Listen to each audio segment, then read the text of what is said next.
By the way, Kevin O'Leary said the following, Rob, if you can play this clip, and I want to get your thoughts on this, Benny, and then Adam, I'm coming to you right afterwards. Go for it. 104% tariffs in China are not enough. I'm advocating 400%. I do business in China. They don't play by the rules. They've been in the WTO for decades. They have never abided by any of the rules they agreed to when they came in for decades. They cheat, they steal IP. I can't litigate in their courts. They take product, technology, they steal it, they manufacture it and sell it back here. Never has an administration. 400% tariffs? What would that look like? I want Xi on an airplane to Washington to level the playing field. This is not about tariffs anymore. Yes. Nobody has taken on China yet, not the Europeans, no administration for decades. As someone who actually does business there, I've had enough. I speak for millions of Americans who have IP Look at the shocked that face. have been stolen by the Chinese. I have None of them own any nothing business. That's right. against the Chinese None of them have ever people. started They anything. brought great None of those people in the panel ever literacy, employed anyone except art, Kevin. and tech to the world. The government cheats and steals, and finally, an administration, you may not like Trump, you may not like his style or his rhetoric, finally, an administration that puts up and says enough. 400% tariffs tomorrow morning. He'll tell you why. Xi can only stay the supreme leader if people are employed. If we wipe out any business there, because we are still 39% of all consumables on Earth and 25% of the world's GDP, America is the #1 economy on Earth with all the cards. We will not have that forever. It's time to squeeze Chinese heads into the wall now. Good. Well, I'm hold not on talking a about second. tariffs. Well, I hear you, but hold on. If we're talking about people, the average consumer, not necessarily the head honchos of businesses all across the globe, can they withstand? Can they withstand? Benny. She So cares. dumb. Say, Your thoughts? I love the squeeze the head into the wall. I love it. And she's going to go, well, what about the average consumer? A couple of things here. One, the allegory that is being used across social media is that everybody is waiting for our guy, for our bully, for dad to come home. China's a bully. China's been a complete asshole to everybody in the world. There's a very famous clip. Please help me here. Donald Trump, don't trust China. China is asshole. There's a very famous clip. It's one of the most famous clips out there. It's great, and it's a prophet. This man was a prophet. He's a Taiwanese dude standing in the street saying China is That's it. asshole. That's him. Donald Trump. I just saw this morning, too. China. We need independence. Yep. And what's your message to? Have you seen Donald Trump? Do you think he should step in? Donald Trump, don't trust China. China is asshole. Can we do it together? Can we just get one? Can we get the wide shot here? Can we just do it together?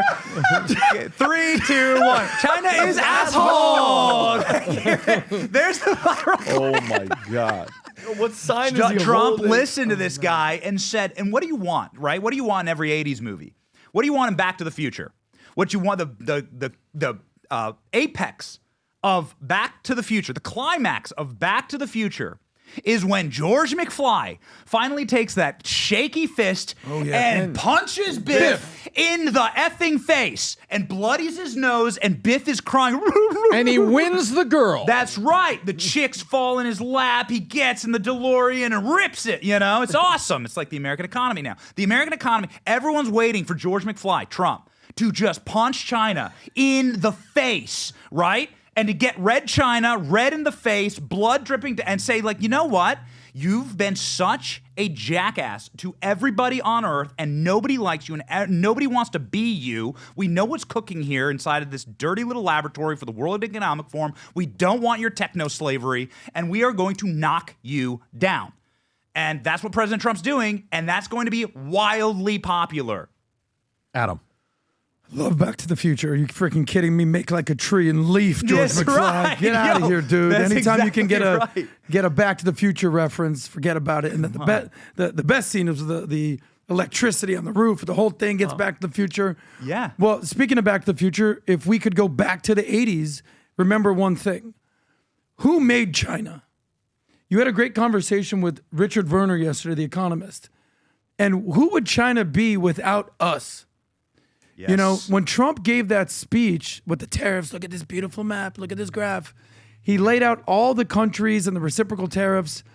And you notice that he said, you know, sometimes our allies, they rip us off more than our enemies. But you know what? I would do the same thing. But you know who I blame? Who did he blame? And he started pointing at the Oval Office. He goes, our former presidents and our leaders, they're to blame. Yes. And the buck stops here. So the conversation you have with Werner is like, how did China even get all this power? Didn't USA give them the blessing to enter the World Trade Organization? Whether it's NAFTA, whether it's TFT, our leaders, our government officials have sold America basically downriver. And now we're paying the price. And Trump, like you said, is being the George McFly to Biff and saying, we're going to punch you back. Yeah. So they lie, they cheat, they steal, and someone needs to do it. So the only analogy that I'll give is like how ungrateful if you basically allow someone to become, or a country to get to this position, for them to basically be like rooting against us, it makes no sense. It's kind of like, it's a weird example, but you see what Kanye is doing to Jay-Z these days? Kanye was nobody before Jay-Z signed him to Rockefeller. He gave him this amazing position. He signed him, puts him in this thing, and now Kanye is just, literally, they put a thing called Watch the Throne. Now Kanye is trying to be the person, or did try to be the person who to wear the throne, but heavy is the head that wears the crown. You know, one more reference is Dr. Dre, when he would go, I started this gangster, this is a mother, thanks I get. America started China, and this is the thanks we get, and this is where I'm at. But just a few minutes ago, you were a little bit confused, where you said you didn't know what was going on. Well, nobody knows what's going on. So if you want to take a macro position and say, all right, with Trump, expect the unexpected. I agree. Yeah, that's it. But you also don't know what to expect. No, for sure. Yeah. So that's what I understand what you're saying. Yeah, I got what you're trying to say. Because to me, a part of what's going on right now is, like yesterday I had Richard Werner on here, okay? And I don't know if you know who Richard Werner is. He is the father of quantitative easing. He's the guy that came up with quantitative easing. This is the guy. So this is the second podcast we did with him. It's a kind of a podcast that guys like me love, but it's like all numbers and it's all like economy and stuff like that, right? He said something very interesting. He said back in the days, Rob, if you can pull up the leader that they had, Deng Xiaoping is his name. I hope I said it right. So this is the guy. Actually, you think you did a great job, PBD. So in 1978, China is in the shits. Nothing is going on, okay? They have a lot of trouble. He goes and meets with Japan, their enemy. He meets with Japan, the enemy. He goes and meets with Japan's leader, the enemy, and they have some, what drinks? He said, not sake. What did he say? They had some drinks together. Yeah. And while they did, during the dinner, he said sake? Yeah. Okay. During the dinner, you know what ends up happening? He asks him, he says, look, I need your help. How were you guys able to grow your economy 15% back to back to back, where your size of your GDP doubled 4 times over a span of a couple decades? How did you guys do this? And finally, Japan, after it was done, they shared with them. They said, how many banks do you have? He says, we have one central bank. He says, no, how many banks do you have? He says, I just told you, we have one bank. He says, it'll never happen. He says, what do you mean? He said, you need 5,000 banks and 5 million loan officers taking 35 applications of business owners on a weekly basis. He says, how many? He says, you need 5,000 banks, 5 million loan officers taking 35 applications a week of small business owners coming in. He says, you're kidding me. He says, no, if you don't do that, it's not going to happen. He goes back. That's exactly what they do. China then starts having different banks. They start competing with banks. They start having the loan officer. Small business starts taking off. China's economy goes up. This guy said, let's set aside our communistic history and all this other stuff. Keep in mind, in 1971 is the first time that a U.S. president went to China for the first time ever, and it was Nixon. Hadn't happened for 25 years. So he comes and he goes to Japan, has that conversation. He leaves, China takes off. The next thing I did yesterday is I wanted to find out what Xi thinks about him. Because what Richard said is the U.S. has to have a conversation with China to have it be a conversation like this. Let's find a way to make this work. Well, if you look up, Rob, go to ChatGPT and type in what Xi Jinping thinks about Deng Xiaoping. And when you type this in, because a part of it has to be like, who's your hero? Do you look up to that guy? Is that somebody you admire? If you do, then the president and his team can think about how to approach China. This is what you'll see. Xi frequently credits him in a speech calling him the greatest Marxist. He acknowledged him, but also at the same time, he has positioned himself away from him. Rob, if you can go a little bit higher, the camera's covering it. He said good things, but Xi views himself, distances himself from Deng in the last few years because he wants to go back to more the control of what's going on. The way it was with China, the Communistic Party, right there. It doesn't matter what a cat is, black or white, as long as it catches mice. Pragmatism over ideology. That's Deng. Here's Xi. Reinforce the role of Communist Party in every part of society and business. He cracked down on private enterprise, reintroducing ideological control. So Xi is not Deng. But you know what he said that was even scarier than that? Rob, can you pull up the following? Pull up the numbers that he showed yesterday. The number of banks in America. Watch this here, Vinny. How many banks we have here? Okay, before you even pull it up, Rob, go to the chart. Before you pull it up, let me just kind of tell these guys, don't pull it up yet. How many banks do you think we have in America today? I mean, how many banks do you Like think we have in America? branches or types of banks? Total banks. How many total banks do we have in like America? building Yeah. itself. How many banks do we have in America today? 10,000. It's 4,000 today. Wow. Okay, you ready? What do you think is the peak? 4,588 banks today. What do you think is the peak of the most banks we had in America? 10,000. Go back to it, Rob. Can you pull up the most banks we had in America and what the year was? We had 14,000 banks. Jeez. No, Okay. that's not the year. It's previous to that, if you remember, right there. The peak we hit, look at the 70s, 80s, 14,000 banks. And it dropped to 4,000 banks today, 4,500 banks today. Yeah. Do you know 56% of all the business that's done is done with the main banks, JP Morgan, Yeah. Chase, Wells Fargo, B of A, it's the main ones that you see. Too big So to fail. the problem is we're kind of working backwards. Yep. We're not having these small banks that are giving $50,000, $25,000 loans, $100,000 loans. So if Trump is really looking at this whole thing in what's going on, this may be part one. Part two may be, hey, stop making it so difficult to start a damn bank. Chamath was on Schultz's podcast talking about the fact that they were starting a business to sell batteries in America. And he says how it took them, it's actually a very good clip. So it's a long clip, 7 minutes, so we don't need to play it. But I'll tell you what he said. This young kid comes to Chamath and says, hey, we need to build a battery company in America. Let me show you the idea. He shows it to him. And Chamath says, well, let's do it. So they go through the process. It takes them almost a year and a half to get this done. He'll give it a timeline. And they end up getting $100 million from the government to do this. He says, we need billions. Then he says, Letitia James goes under Biden and asks for some money. Within 30 days, gets approved for $2 billion. He says, we're going to do something good for America. Took us a year and all this stuff, bureaucratic processes that we have to go through to get to $100 million. She got $2 billion within 30, 60 days. Oh. So this is the part that regulation, we need to continue deregulating to allow the small business owner to be getting that $25,000, $50,000 to see what they can build with. That's another problem that we're going to be facing. So yes, China, yes, all this other stuff. Mm-hmm. We have to kind of look at some of the stuff that maybe in the future, this number needs to go back up to around 10,000. Is it deregulation or is it just monopolies? Because I'm so glad that we pointed this thing out because we've lost, 70% of banks since the 70s?